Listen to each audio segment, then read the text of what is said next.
तो फ्रेंड्स आइए, जो आज का हमारा जो अगला न्यूमेरिकल है ये पूछा गया था गेट 2013 में, worth 2 marks, and as usual the problem it was really very simple one.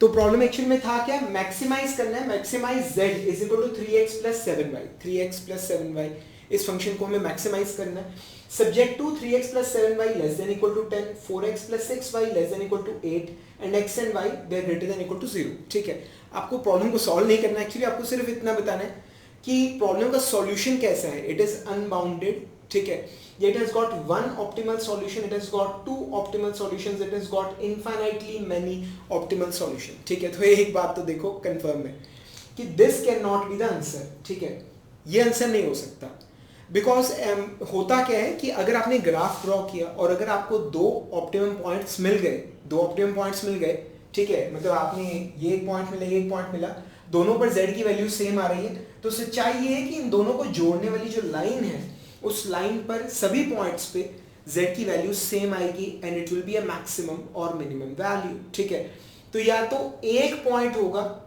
जहां पर आपको ऑप्टिमल सॉल्यूशन मिलेगा, और you will be having infinitely many optimal solutions. ठीक है, इनफाइनाइटली मेनी ऑप्टिमल पॉइंट्स।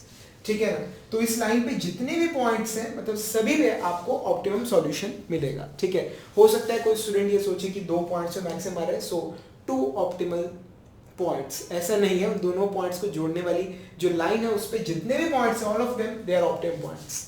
ठीक है, तो आइए देखते हैं। देखने में तो देखो ये लग रहा है कि this is the possibility of infinitely many solution. ठीक है, ये पॉसिबिलिटी हो सकती है, पर हमें चेक करना पड़ेगा कि ये जो कंस्ट्रेंट है ये एक एक्टिव कंस्ट्रेंट है या नहीं। एक्टिव कंस्ट्रेंट का मतलब होता है कि क्या ये जो फिजिबल रीजन है उसकी बाउंड्री, क्या ये कंस्ट्रेंट बना रहा है। ठीक है, तो आइए मतलब ड्रॉ करके देखते हैं। तो सबसे इस प्रॉब्लम को सॉल्व करने का एक ही तरीका है कि आप ग्राफ ड्रॉ कीजिए। ठीक है, अब यहाँ पर आ रहे हैं 2 3 4, मेरे ख्याल से 4 तक अगर हम लेंगे तो चल जाएगा काम। 1 2 3 4, 1 2 3 4, ये आ गया x। ठीक है, और यहाँ पर आ गए 1 2 3 4। ठीक है, 1 2 3 4, ये आ गया y।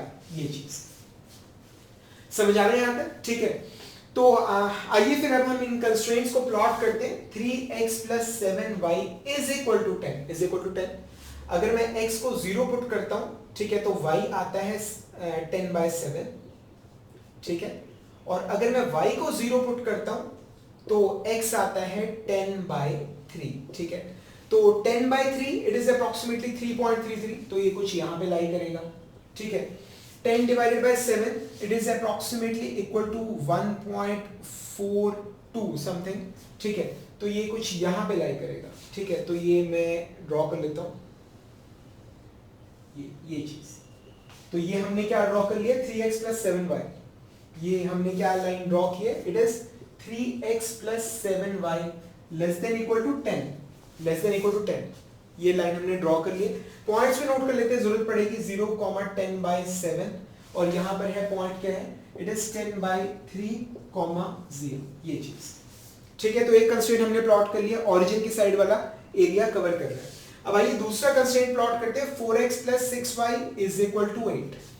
अगर आप x को 0 पुट करेंगे तो y की वैल्यू आती है 8/6, यानी कि 4/3। ठीक है, और अगर आप y को अगर आप 0 पुट करते हैं तो x की वैल्यू आती है 2। तो ये पॉइंट आ रहा है, एक पॉइंट आ रहा है 2 विच इज 2,0, और दूसरा पॉइंट आ रहा है 4/3, यानी अप्रोक्सीमेटली 1.333 समथिंग। ठीक है, तो ये यहां पे कोलाई करेगा। ठीक है, सो इट इज 0,4/3, ये चीज। ठीक है, तो ये मैंने इन दोनों को जोड़ने वाली लाइन ड्रॉ की है। 4x plus 6y less than equal to 8। तो हमारा फिजिबल रीजन, अब देखिए आप 10/7, ठीक है, 10 डिवाइडेड बाय 7, ये आ रहा है 1.42, दिस इज 1.42, और ये जो पॉइंट है 4/3, 4 डिवाइडेड बाय 3, इट इज, ये जो पॉइंट है इट इज 1.333, ये चीज। तो ये से नीचे आ रहा है, तो फिजिबल रीजन क्या बनेगा, feasible region will be this one, ये चीज। आपने कुछ गौर किया कि ये जो कंस्ट्रेंट वाली जो लाइन, जो इक्वेशन हमें दे रखी है, it is not an active constraint. ठीक है, ये एक्टिव कंस्ट्रेंट नहीं है। ये जो फिजिबल रीजन है ये उसका हिस्सा नहीं है, उसको टच नहीं कर रही, ठीक है। तो अब क्या चीज़ है, ऐसे में इन्फाइनाइटली मैनी सॉल्यूशन वाली पॉसिबिलिटी पूरी तरह से खत्म हो जाती है, पूरी तरह से। तो बेसिकली हम करेंगे क्या, हम एक लाइन ड्रॉ करेंगे 3x + 7y is equal to 0, 3x + 7y is equal to 0, हम ये एक लाइन ड्रॉ करेंगे। ये लाइन की खास बात ये कि ऑरिजिन से पास करेगी और ये जो कंस्ट्रेंट है इसके बिल्कुल पैरेलल होगी, बिल्कुल पैरेलल होगी, क्योंकि इन दोनों का स्लोप सेम है, इस कंस्ट्रेंट का और इस कंस्ट्रेंट का स्लोप सेम है, ठीक है। अब उसके बाद क्या है, आप इस लाइन को पैरेलली आप मूव कराते हो, ठीक है। मैं इस लाइन को जैसे पैरेलली मूव करा रहा हूँ यहाँ पर ऐसे से, ये देख रहे हो, ये अभी जा रहा है, ठीक है।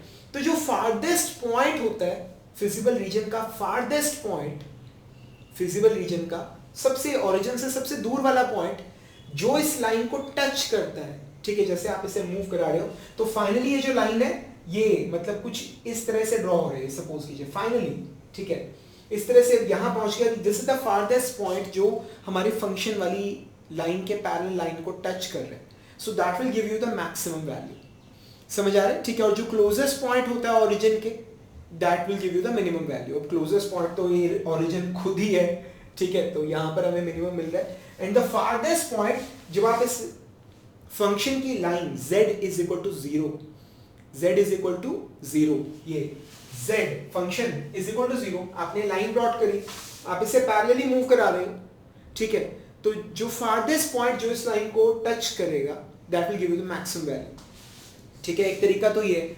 दूसरा तरीका क्या है कि आप सभी जगहों पे अपना फंक्शन की वैल्यू निकाल लो, ठीक है, ये मतलब श्योर शॉर्ट तरीका है, कोई दिक्कत ही नहीं है। अब z की वैल्यू कितनी आ रही है, ओरिजिन पे आ रही है 0, ठीक है। अब यहाँ पर 2,0 पे कितनी आ रही है, 6 आ रही है, 2,0 पर इस पॉइंट पे z की वैल्यू 6 आ रही है, ठीक है। अब आइए देखते हैं 4/3 पे कितनी आ रही है, सो 7 × 4/3, ठीक है, plus 3 × 0 plus 7 × 4/3, so 7 × 4 divided by 3, ठीक है। तो यहाँ पर वैल्यू आ रही है 9.3, इस पॉइंट पे हमें z कितना मिल रहा है, 9.3, ठीक है। तो मैक्सिमम वैल्यू कितनी आ रही है z की, 9.3। So we are getting one optimum solution, एक ऑप्टिमम सॉल्यूशन हमें मिल रहा है। So friends, that's how we solve this such a simple problem.